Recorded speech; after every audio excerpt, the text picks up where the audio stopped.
일국의 국가대표 감독의 선임 절차가 저 모양이었다니 정말 충격적이다. 대한축구협회 국회 청문회장에서 밝혀진 놀라운 몇몇 사실들을 접한 많은 축구 팬들은 1960년대 밀실 행정을 보고 있다고 어이없어 하면서 국가대표 감독 선임 절차가 생각보다 너무나 황당해 분노를 금하지 못하고 있습니다. 일부 전문가들은 유인촌 문체부 장관이 한 말이 주목을 받지 못하고 있지만 그의 말을 자세히 들어보면 문체부는 홍명보를 경질시키려고 작정하고 있다고 말해 많은 팬들의 큰 관심이 증폭되고 있습니다. 도대체 어떤 상황인지 더 스포츠가 자세히 알아보겠습니다.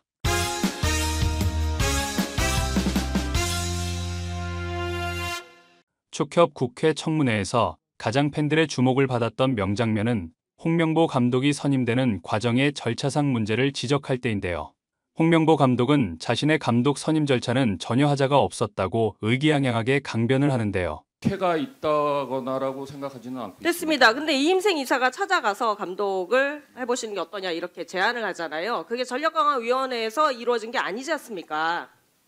아니죠. 저는 전력강화위원회에서 1순위로 올려놨기 때문에 제가 감독직을 받은 거였습니다. 제가 혹시라도 2위라든지 3위라든지 했으면은 저는 받지 않았겠죠. 근데 저는 전력강화위원회에서 1순위라고 제가 이임생 위원한테 그 얘기를 들었기 때문에 저는 감독직을 받아들인 겁니다. 그게 거의 아까 말씀하시기로는 거의 가서 이렇게 부탁을 하는 식으로 해가지고 아까 부탁이라는 말은 하셨다고 맞지는 타카 않고요. 의원님이 말씀을 부탁이란 말은 맞지 하셨는데요. 않습니다. 예. 홍명보는 자신이 감독 평가에서 1위였기 때문에 전혀 절차상의 문제가 없다고 말하지만 정혜성 전 전력강화위원장은 이 부분에 대해 자신은 감독 후보군에서 1순위로 홍명보를 지정한 적이 없다고 말해 축협 관계자들은 안색이 흑색으로 변하는 충격적인 증언을 합니다. 상황에서 지금 추천수가 홍명보 감독과 지금 박은하 감독이 둘 다 1위를 했잖아요. 네. 그리고 그 부분에 대해서 이임생 이사도 알고 있었고 네. 방금 그 얘기를 했었고요. 네. 근데 왜 1순위로 홍명보 단수로 얘기를 하셨습니까? 아니요. 단수로 얘기한 게 아니었습니까? 네네. 이 증언을 토대로 또 다른 국회의원은 이임생 기술위원장을 증인으로 불러 홍명보가 말한 사실을 대면서 이임생을 추궁하기 시작합니다. 1순위가 2명이었잖아요. 네, 홍명보 감독이랑. 근데 홍명보 감독한테는 1순위가 홍명보 감독이라고 얘기했습니까? 홍명보 감독 그렇게 얘기하잖아요. 본인이 1위로 추천되었기 때문에 공정하다고 생각한다. 그래서 절차에 문제가 없다. 본인이 전혀 응모하지도 않고 공모에 참여하지도 않고 했으면서 절차에 문제가 없다, 하자가 없다 이렇게 얘기하는 거 아닙니까? 이 부분은 아마 공동 1순위에서 그러니까 공동 1순위라는 얘기를 했어요, 홍명보 감독한테. 그러니까 잘 그거를 이렇게 헷갈려 할 수도 있는 부분이었던 것 같습니다. 무슨 헷갈려 할 수 있는 거예요? 1순위 2명이면 2명이라고 얘기하는 게 뭐가 헷갈립니까? 아니요, 저는 이제 공동 1순위라고 그러니까 그 얘기를 홍명보 감독한테 예. 면접도 아닌 면담에서 얘기를 했냐 이거죠. 홍명보 감독에게는 네. 1순위가 됐으니까 네. 대한민국 축구를 지키기 위해서 네. 제발 감독을 맡아달라. 연접이 아닌 요청을 한 거 아닙니까? 맞습니다.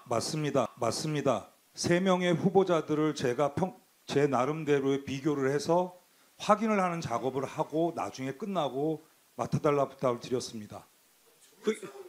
그게 면접입니까? 면담입니까? 요청입니까? 면담입니다. 면접 아니죠? 면접은 면접이 아니면 공식적인 절차가 아니라고 봐도 되겠죠?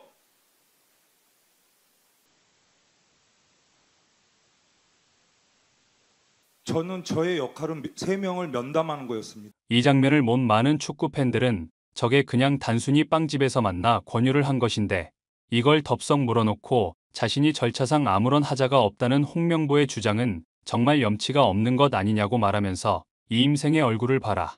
횡설수설하면서 앞뒤가 하나도 맞지 않은 이야기를 하고 거짓말로 일관하다 보니 무슨 말을 하는지조차 자신이 알 수가 없는 지경에 이르렀다고 조롱했습니다. 이 상황을 지켜본 이날 국정감사에 참고인으로 출석한 박문성 축구 해설위원은 자신의 견해를 피력하면서 축구협회의 아나무인 격인 행정난맥을 지적했습니다. 10차까지는 공정했는데 11차까지는 문제가 있었다. 그러니까 그 권한을 선택을 했던 이임생 이사의 그런 권한이 있었던 것 같지 않다. 문제가 있었다라고 얘기를 했지 않습니까? 홍명보 감독이 일주일 만에 이제 자기 의사를 틉니다. 그러니까 6월 30일 포항과 울산과의 경기 포항 원정을 가서 기자들 앞에서 공식적으로 얘기를 하죠. 하지 않겠다. 울산 팬들에게도 이야기를 합니다. 근데 결과적으로는 그 일주일 사이에 바뀐 건데 일주일 사이에 무슨 일이 있었냐? 그 문제의 10일차 회의가 있었던 거죠. 그러면 그 마지막에 분명히 절차에 문제가 홍명보 감독이 있었다라고 이야기를 했기 때문에 그러면 스스로가 그 감독 선임에 있어서의 어떤 정당성은 좀 이미 훼손된 것이 아닌가 저는 이렇게 생각을 합니다. 11차 전력강화위원회에서 갑자기 결정이 정상적인 절차를 무시하고 홍명보 감독을 선임하자 이 문제를 두고 사임할 생각이 있느냐는 질문에 홍명보는 충격적인 말을 하는데요. 저는 이 문제 가지고 감독직을 사임할 생각은 없습니다. 뭐 물론 저도 성적이 안 좋으면은 언젠가는 경질이 되겠죠. 그렇기 때문에 제가 지금 맡은 역할은 남은 기간 동안 우리 팀을 정말 강하게 만드는 게 제 역할이라고 생각하겠습니다. 박문성 해설위원은 홍명보 감독의 발언에 대해 사이다 발언을 해 많은 팬들의 속을 시원하게 했습니다. 지금 이 문제에 대해서 어떻게 생각하십니까? 축구인의 한 사람으로서.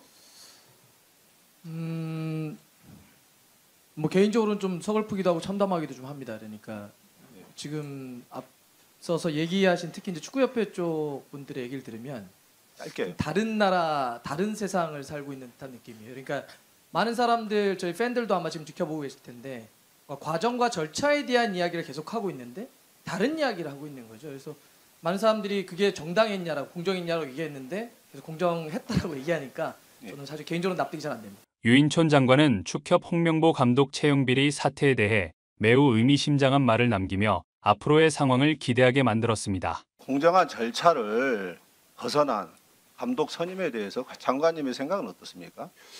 저는 어쨌든 그 절차적인 건 굉장히 중요하다고 생각하고요. 한두 사람 일이 아니기 때문에 그래서 저희들이 지금 감사는 하고 있고요. 10월 2일 날 이 부분에 대한 발표를 먼저 할 겁니다. 그래서 그날 이 감독 선임 절차에 대한 문제 발표를 하고요. 잘못된 지점은 분명히 지적하고 이 감독의 거취 문제는 축구협회가 그 이후에 이제 결정을 해야 되겠죠. 많은 축구 전문가들은 유 장관이 마지막에 한 말을 잘 기억해야 할 것이라고 말하면서 축구협회가 홍명보 감독의 거취 문제를 결정해야 한다는 말은 경질하지 않으면 형소고 소득 물리력을 총동원하겠다는 의미다. 점잖게 애둘러 경고한 것을 과연 축협의 정몽규가 알아먹을지는 미지수라고 말해 많은 팬들의 고개를 끄덕이게 했습니다. 구독, 좋아요, 좋은 댓글은 불타는 제작 열정을 더욱 불타오르게 합니다. 이상 더 스포츠였습니다.